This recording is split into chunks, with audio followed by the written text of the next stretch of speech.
Buenas, Corillo y Curiosidad Científica, aquí Agustín, el host de Curiosidad Científica, dejándoles saber que vayan y me busquen Curiosidad Científica Podcast en Instagram para que se enteren de las maravillas del universo. Y no solo a mí, también vayan y chequen la red de podcast de prsinfiltro.com, donde se encuentra Don Juan del Campo con su podcast Café en Mano Podcast. Ahí está Ana con su podcast El Pocket de finanzas, y está Jai con su podcast Mamacita Down to Earth. Vayan y chequense todo, ¿verdad? En prsinfiltro.com/podcast para que se diviertan. Y no solo eso, PR Sin Filtro también es la compañía que te puede ayudar con tu imagen digital, tu intro, tu outro, todas las cositas que tú necesitas, tu imagen de podcast o lo que sea. Trabaja con prsinfiltro.com para que, ¿verdad?, te lo disfrutes, corillo. Te pueden ayudar y disfrutar al mismo tiempo. Eso es un win-win. So, vamos allá con el capítulo.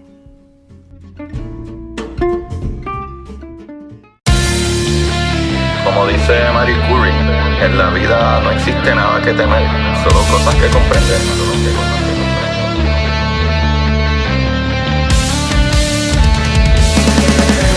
Recuerden, corillo, buscar la manera de aprender que más le divierta.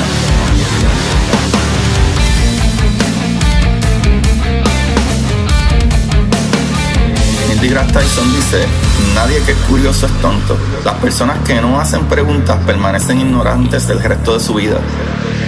Y para ustedes, esto es curiosidad científica.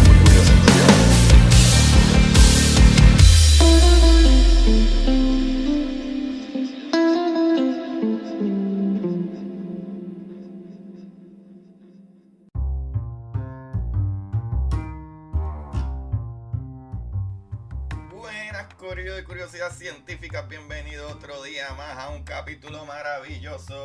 Aquí le habla su host Agustín Valenzuela, medio volviendo a la normalidad, porque saben que había tenido unos ciertos invitados últimamente y eso está súper bueno, y van a venir unos buenos invitados más por ahí, y vamos a hablar de unos temas súper increíbles también cuando, ¿verdad?, nos sentemos. Para los que no me conocen, yo soy su host Agustín Valenzuela.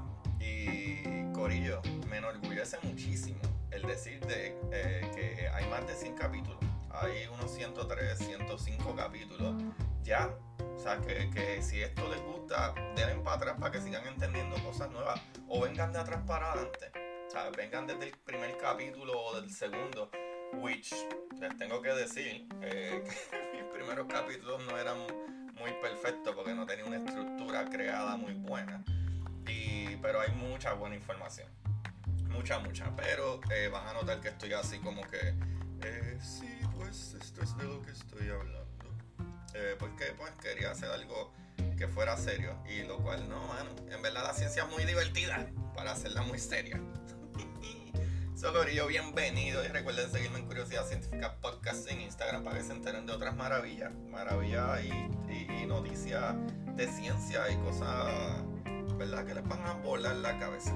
Y en el día de hoy, corillo, el capitulito de jueves, el segundo capítulo de semana, como yo le llamo, vamos a hablar de una persona, de una maravillosa mujer, una mujer tan grandiosa que es increíble, ¿sabes? Cómo estos seres humanos tan maravillosos, ¿sabes? Y cuando hablo de seres humanos hablo de todo, ¿sabes? De toda la raza humana, el ingenio tan brutal, y siempre, ¿verdad?, tenemos que empezar por un punto para llegar a otro.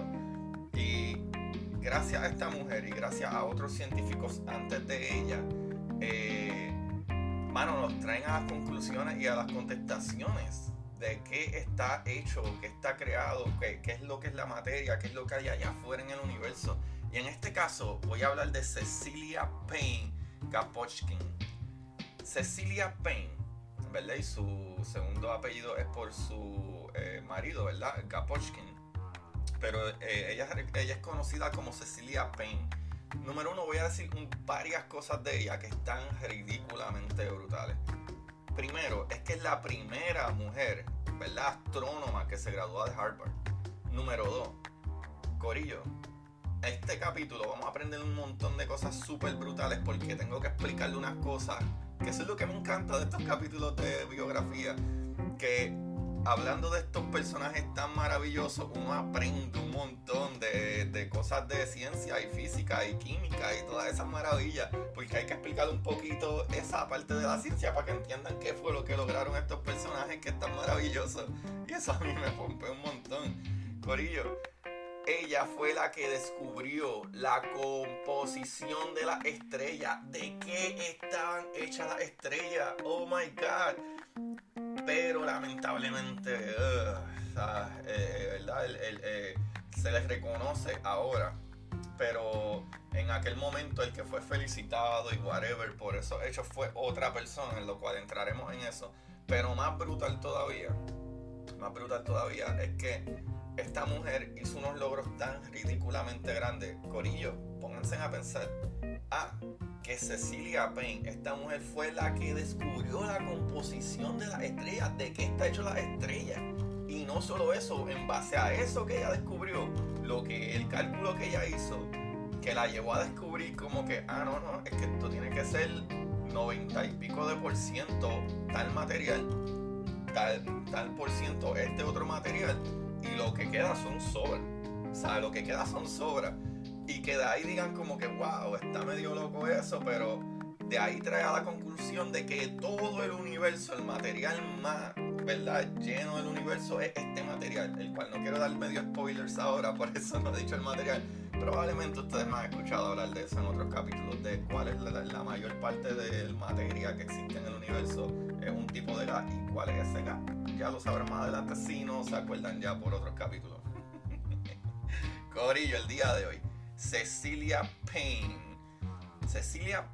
¿verdad? Y apellido del marido de Gaposchkin. Pero Cecilia Payne nace el 10 de mayo del 1900 en Wendover, Inglaterra, ¿verdad? Oficialmente estudió botánica, física y química en la Universidad de Cambridge, ¿verdad? Abandonó Inglaterra en el año 1922 con la intención de vivir en Estados Unidos, ¿verdad? Cuya nacionalidad, ¿verdad?, acabó obteniéndola años después, en el 1931. O sea, se mudó para Estados Unidos en el 1922 y en 1931 fue que estuvo, ¿verdad?, la nacionalidad. Pero en 1925, dando un poquito para atrás, se convirtió en la primera persona en lograr un doctorado en Radcliffe College, ¿verdad? Que eso actualmente es parte de Harvard, ¿sabes? Primera persona en lograr su doctorado en Harvard, mujer en astronomía. Anda para el Caribe. O sea, su tesis se titulaba, ¿verdad?, Atmósfera estelar, ¿verdad? Una contribución al estudio de observación de las altas temperaturas en las capas inversoras de estrellas, ¿verdad? De las estrellas, que en inglés es básicamente lo mismo que le dije, pero es Stellar Atmospheres, a contribution to the observational study of high temperature in the riverside layers of stars, ¿verdad? El astrónomo Otto Struve definió el trabajo de Cecilia como indudablemente la tesis doctoral en astronomía más brillante de la historia. Bucutu, para que vacilen, papá. Y ahora, ¿verdad? De manera resumida, respecto a la composición de las estrellas y sus características, el conocimiento ¿verdad?, existente cuando Cecilia Payne llega a Harvard era O sea, cuando ella llegó a Harvard, estas eran las cosas que se sabían en el momento o se entendían sobre las estrellas, lo cual nadie sabía realmente la composición oficial de las estrellas. Pero número uno, estaba que Sir Arthur Stanley Eddington, ¿verdad?, había obtenido un valor aproximado de 15 millones de grados para el núcleo del Sol. O sea, este valor es, como sabemos, ¿verdad?, esencialmente correcto. La número 2 que sabía es que George Gamow había publicado su estudio acerca del efecto túnel. El efecto túnel, corillo, para que sepan, ¿verdad?, permite, ¿verdad?, o permitía explicar que la temperatura, ¿verdad?, relativamente baja, calculada por Eddington, sí podía producirse fusión nuclear en las estrellas, puesto que los núcleos, aún no disponiendo de la energía térmica suficiente, atraviesan las barreras de repulsión electrostática gracias al efecto túnel. Básicamente el efecto túnel lo que hacía es que como quiera, no matter what, ¿verdad? Esa aproximación de grado con esa presión que hay ahí, pues sí podría como quiera crear esa reacción nuclear, ¿verdad? Básicamente, por ponerlo así, la explosión que se necesita para que una estrella prenda. Lo número 3 que sabía es que la energía de la estrella era, ¿verdad?, aceptado que provenía de relaciones de fusión nuclear, como les expliqué. Número 4, ¿verdad? Se creía que tanto el Sol como el resto de las estrellas estaban compuestas mayormente por elementos pesados. Y tengo que explicar eso un poquito. Porque para esta gente en aquel momento, compuestos pesados, ¿verdad? O mayormente pesados, cuando pensamos en eso, pensamos en piedras, en metales y cosas así. Para ellos, cuando se hablan de que ¿verdad?, que eran compuestos mayormente por elementos pesados, hablaban de cosas que eran más pesados que el hidrógeno, el helio o cosas así. O sea, que ya estaban tipo silicón y por ahí para abajo. O sea, otros elementos un poco más pesados. No es que eran sólidos como acero o metales. Lo número 5 que sabían es que en el año 1920 el físico hindú, que este tipo está brutal, el físico hindú Meghnad Saha publicó su famosa ecuación clave, que esta fue la clave literal que después Cecilia utilizó. O sea, en las investigaciones de Cecilia Payne, ¿verdad?, de la que hablaremos un poquito más adelante. Pero básicamente él publicó una famosa ecuación que hablaba de esto. En número 6, en Harvard, Annie Jump Cannon, junto con un grupo de mujeres conocidas como las computadoras de Harvard. Sí, corillo, por si no lo sabían, las computadoras le decían a estas mujeres antes, las primeras computadoras eran estas mujeres, estas maestras, estas matemáticas, y les decían computadoras porque computaban, hacían cálculos. O sea, esas son las computadoras originales. ¿Sabes? Pues estas muchachas en Harvard, ¿verdad?, habían analizado el vasto archivo espectral acumulado y clasificado en las estrellas en las que, ¿verdad?, en la secuencia aún que hoy se utiliza. O sea, y hay una secuencia que ya habían hecho como un tipo de archivo, qué tipo de estrella era o dónde se clasificaba. Y estas le pusieron a estas le pusieron como unas letras. Y esas letras van de la O a la M, pero no son letras comunes. ¿Verdad? Diferentes estrellas las clasificaron como O, B, A, F, G, K, M, R, N y S. Y pues básicamente la O, porque tengo un ejemplo, la O son estrellas que son azules, ¿verdad? Violáceas de 25.000 a 50.000 grados, básicamente. ¿Sabes? Las B son estrellas azules también, pero de 11.000 a 25.000 grados. Las A son estrellas azul, ¿verdad? De 7.500 a 11.000 grados. Y así sucesivamente, hasta estrellas, ¿verdad?, que tienen menos temperatura. Y hay algo bien nice que ellos utilizan, ¿verdad?, para recordar las letras, o, ¿verdad?, los estudiantes de astronomía siguen para recordar ese método. Y es que ellos utilizan, ¿verdad?, con las siglas, pusieron esto: O, be a fine girl and kiss me right now, sweetie. Y esas son las letras como serían. Pero, anyway, con esa clasificación de las estrellas que son más calientes, ¿verdad?, o tienen más temperatura, a las que menos temperaturas tienen, los colores se ven diferentes, de más azulosa, ¿verdad?, hasta las más naranjas o hasta rojizas. ¿Sabes? Para que tengan idea, el color azul es lo más caliente que hay, existe básicamente. Mientras va bajando la temperatura se van viendo las cosas más amarillas, y va bajando temperatura, menos temperatura es más anaranjado, y menos temperatura es rojo. Ya hemos hablado de esto, es bien parecido y va de la mano, ¿verdad?, con la gama de colores, que también ya hemos hablado de la gama de colores o la radiación, la fuerza electromagnética, ¿verdad?, que rayos, ¿verdad?, con mucha energía tipo gamma, esa radiación carga un color azul. Cosas que son de menos energía, como el microondas, cargan un color, ¿verdad?, más rojizo.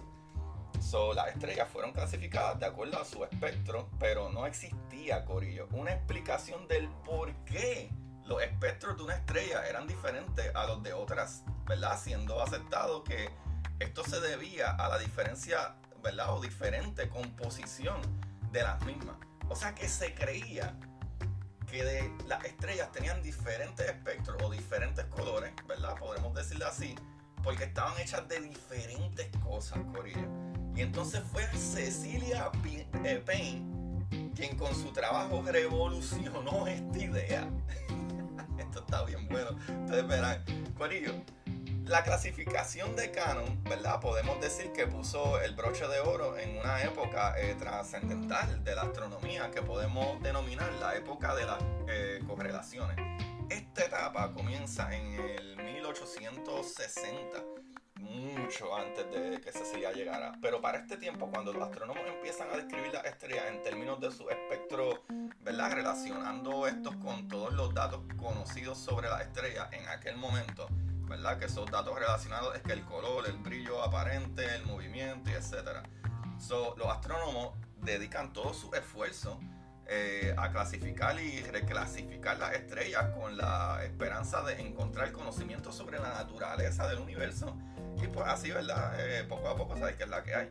Pero sin embargo, poco a poco fueron conscientes de que necesitaban un marco teórico para interpretar todos los datos que habían obtenido sus observaciones y clasificaciones. Y aquí es donde Cecilia Payne es una de las protagonistas de este momento crucial para la astrofísica. O sea, unos años que suponen una transición entre la época de las correlaciones y una nueva época en la que se relacionan el estudio de los espectros estelares con la mecánica cuántica y los espectros atómicos de los elementos obtenidos en el laboratorio. Corillo, que viene. Esta parte está ridícula, muy buena. Van a terminar entendiendo a última hora, ustedes verán. En el año 1920, el físico hindú, que ya hablamos, ¿verdad? Meghnad Saha, combinó la teoría cuántica con la termodinámica y la teoría del equilibrio y propuso una ecuación que relacionaba la temperatura y presión de un gas con el estado de ionización de su átomo. Voy a explicarles. Ok. Este muchachito lo que hizo fue que utilizó la termodinámica, el equilibrio y propuso, ¿verdad? Que de acuerdo a la temperatura y presión que se pone en un gas es cuán grande o cuánta ionización, ¿verdad? Cuántos electrones salen disparados y básicamente del núcleo del átomo.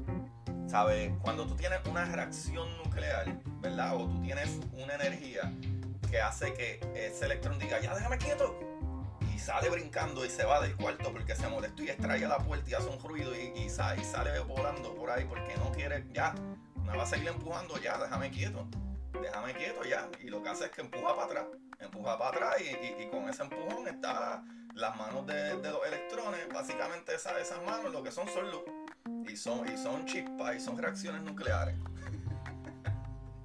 Qué buena explicación. Pues obviamente mientras más presión tú tienes, ¿verdad? En estos gases, o sea, esa temperatura aumenta.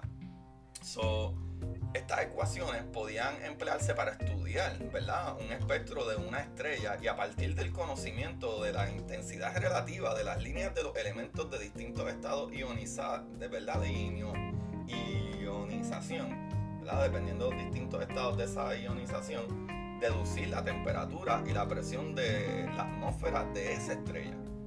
Básicamente,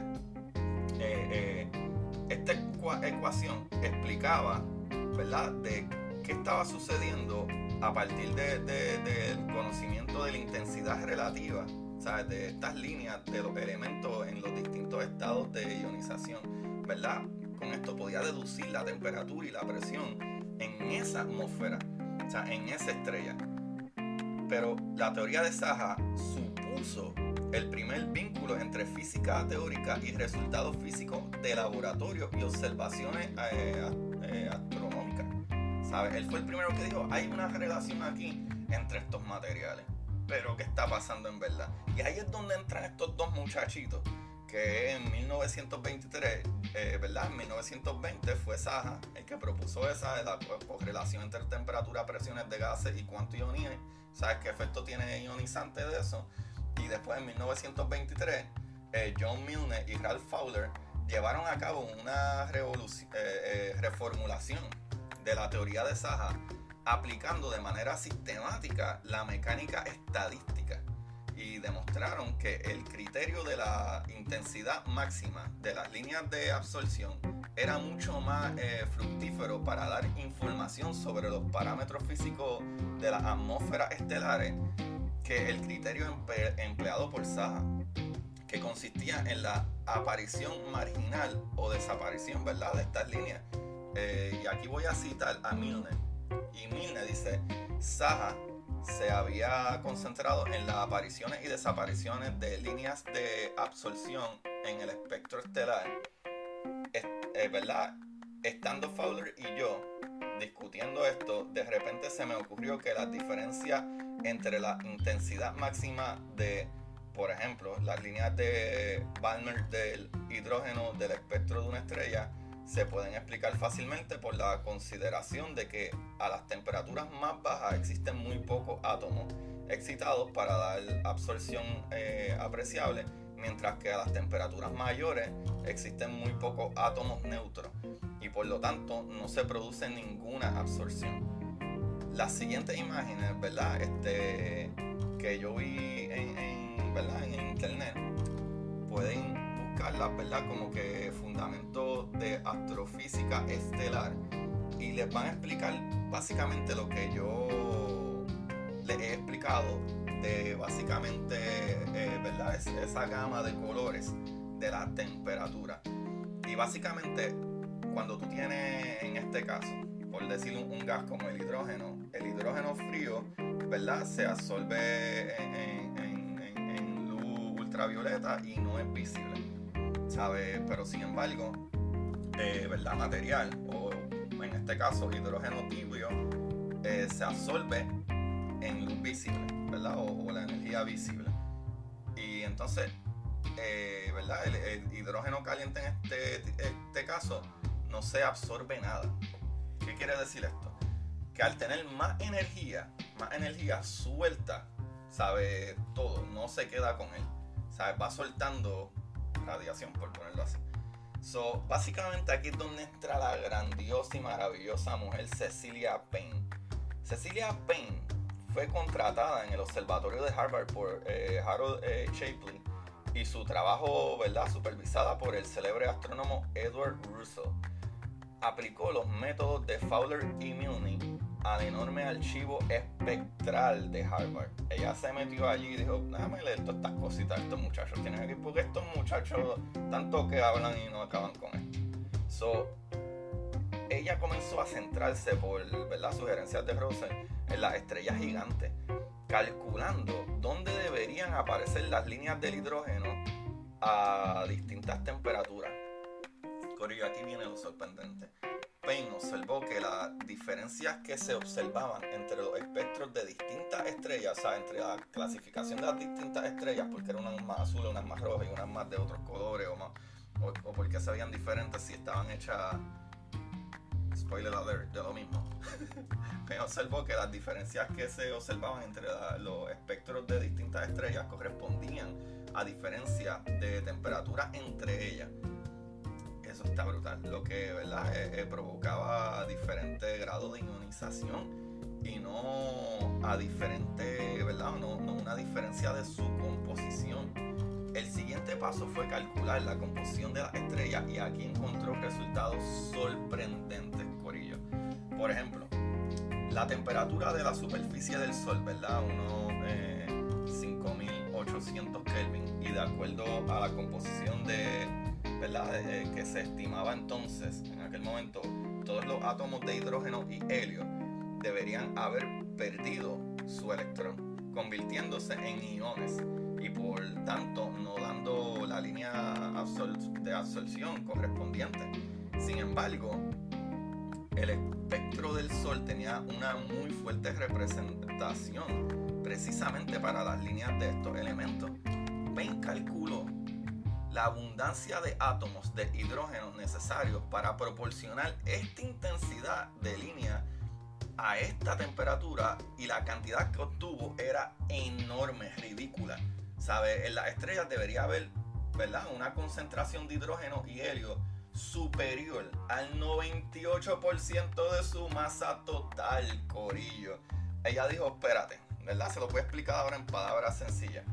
Ella dijo, ok, vamos a hacer el cálculo de qué materiales deberían de haber ahí que tú puedes ionizar y continuar ionizando y metiéndole un montón para que haya esa cantidad de temperatura, pero por ponerlo así, ¿verdad? Siendo quotes, que ese sistema sea funcional, pero que tire toda esa luz, y esa luz que tiene un color, ¿sabes? O sea, que tiene una temperatura de acuerdo a cuánto está quemando constantemente, ¿sabes? Y ella dijo, espérate.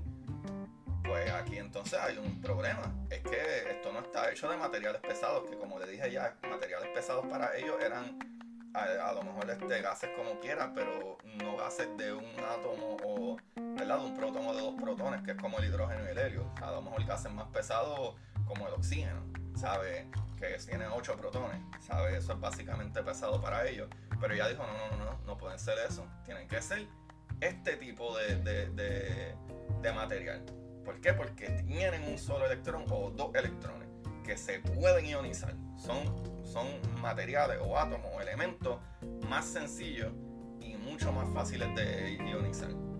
Eso es básicamente lo que ella se dio cuenta, ¿verdad? En mis palabras acá, para haciéndolo más sencillo. Payne había estado enviando borradores de su trabajo a Russell, y cuando este pudo analizarlos profundamente, en especial las estimaciones de Payne sobre, ¿verdad?, abundancias relativas de hidrógeno y helio, le aconsejó, escuchen esta porquería de tiempos de seres humanos, y que todavía, Dios mío, seguimos con esta tontería. ¿Verdad? Le aconsejó que tuviera cautela a la hora de publicar los datos, ¿verdad?, los revolucionarios de estos mismos papeles. Y corillo, siendo claro, los revolucionarios era que simple y sencillamente ella era una mujer. Ese fue el problema. Y los cabeciduros estos, ¿verdad?, que son así, mayormente hombres, y en aquellos tiempos las mujeres eran mayormente más a favor de no, al hombre hay que tratarlo como un rey. Pero corillo, estamos hablando de cosas súper lógicas, pero como una mujer fue la que lo pensó primero, ¿verdad? Puño en esa cara.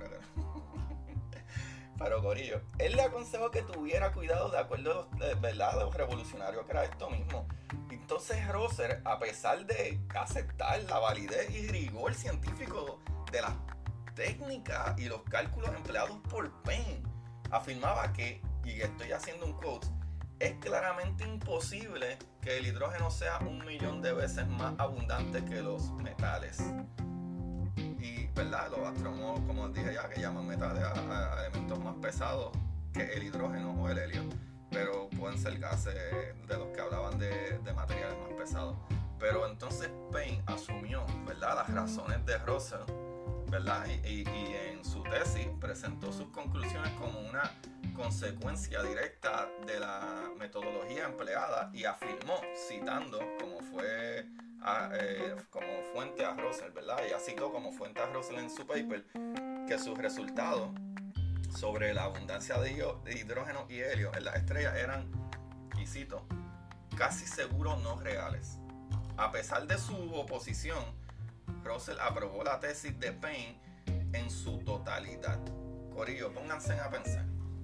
Si tú tienes materiales que tú puedes fusionar, que sí fusionan, pero eres tan testarudo porque una mujer fue la que lo hizo, corillo, ponte a pensar.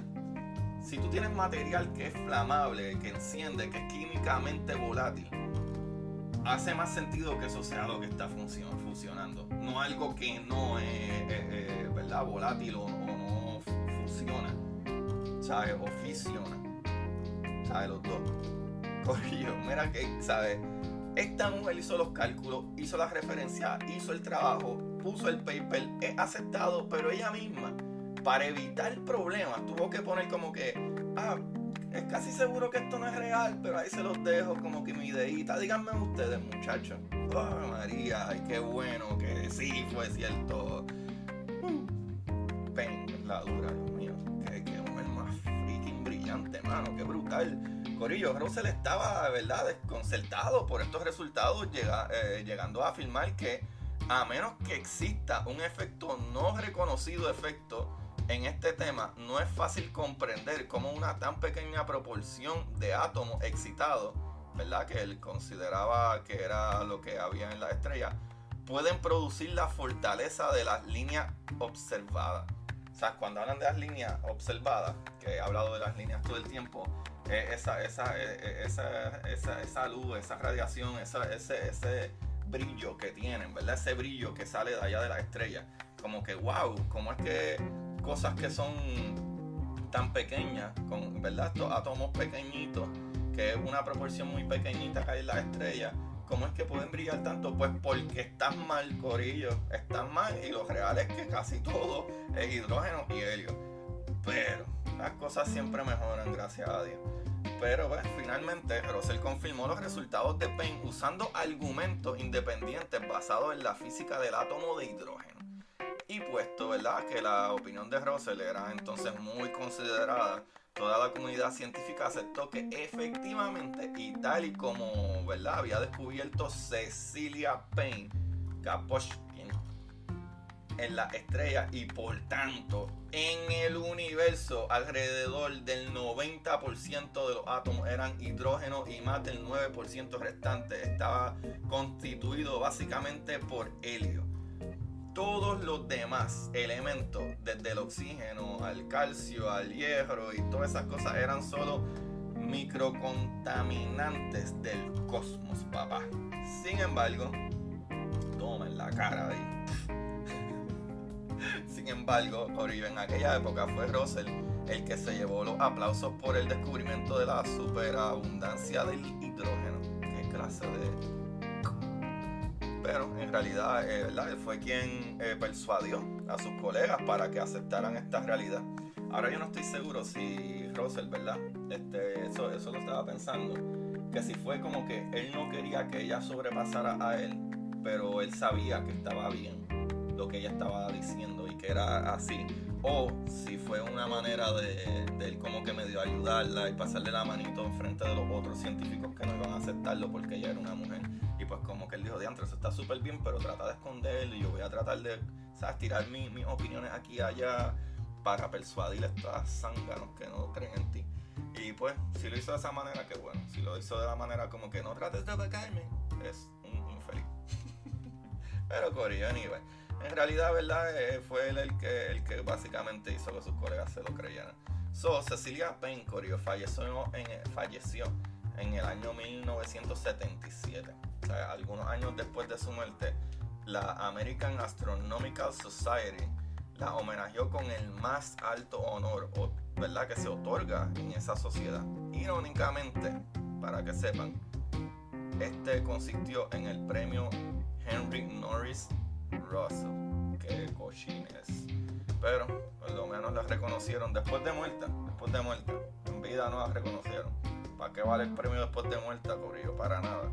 Pero gracias, nosotros sí le estamos dando, ¿verdad?, un aprecio, que gracias a estas mujeres maravillosas, mira dónde estamos. Pero corillo, en un viaje posterior, ¿verdad?, a través de Europa, en el año 1933, conoció al astrofísico ruso Sergei Gaposchkin en Alemania, quien le ayudó a conseguir una visa a los Estados Unidos, y se casaron en marzo de 1934, llegando a tener 3 hijos, ¿verdad? Pues su marido, ¿verdad?, Payne Gaposchkin, siguió siendo, ¿verdad?, Cecilia Payne Gaposchkin, después que se casó con Sergei. Siguió siendo una científica activa durante toda su vida y pasó toda su carrera académica en Harvard, ¿sabes? Pese a mantenerse ligada a Harvard durante casi 2 décadas, no fue considerada como astrónoma oficial hasta el año 1938. En 1956 se convirtió en la primera mujer profesora asociada de dicha universidad. Otro mérito más, caramba, para Cecilia Payne. Y al momento de morir había publicado más de 150 artículos científicos y monografías. En tu cara, papá, en tu cara. Qué mujer más maravillosa, corillo. Vamos a darle, gente, vamos a darle a la ciencia. Necesitamos más mujeres científicas, necesitamos más jóvenes científicos, necesitamos más latinos, más negros, necesitamos más gente que esté enfocada en la ciencia. Y qué más, que las mujeres son las super más brillantes. O sea, las mujeres históricamente han sido las personas que siempre tienen súper buenas ideas y no se les da el mérito incluso por si son súper hermosas, ¿sabes? Hay mujeres científicas, corillo, hay físicas, mujeres que son ahora mismo, por lo que ustedes tienen wifi, internet y esas cosas, fue una mujer que lo inventó, pero como ella era modelo y actriz, pero era una física y era súper hermosa, que dijeron, no, tú eres muy linda para ser inteligente. Corillo, hay que romper esos esquemas. Hay que hablar más de estas maravillosas personas y de todas razas y todos colores. Vamos a darle, corillo. Ese es lo que necesitamos hacer. Y esa es una, ¿verdad? Vamos a aplaudir a Cecilia Penn. Corillo, pónganse a pensar. Ella fue la que descubrió la estructura de las estrellas. Eso es una loquera. Ella fue la primera mujer que se graduó de Harvard. Corillo, la primera profesora en Harvard. Corillo, wow, qué maravilloso. Corillo, esta información la saqué de la ciencia que me gusta.wordpress.com, la saqué de bbc.com, la saqué de europapress.es, de astrogem.com, de britannica.com. Ahí lo tengo. A Cecilia Penn, la durota, vivió buenos años, corillo, vivió sus 80 añitos, y eso es maravilloso.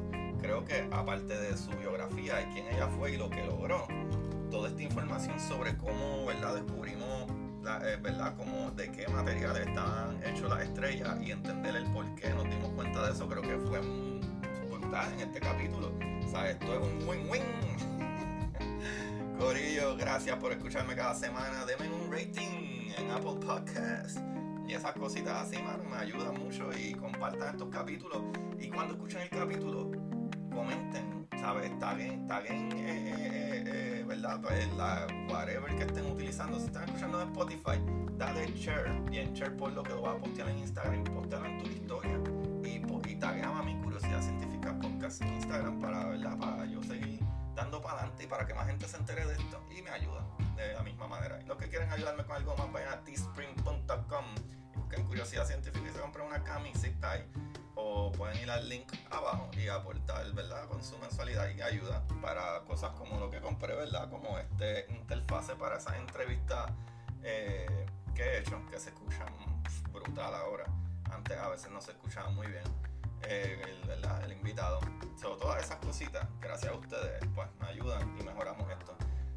Corillo, siempre busquen la manera de aprender que más les divierta. Gracias, 1,000,000, chequeamos, lo quiero. Y para ustedes, esto es Curiosidad Científica.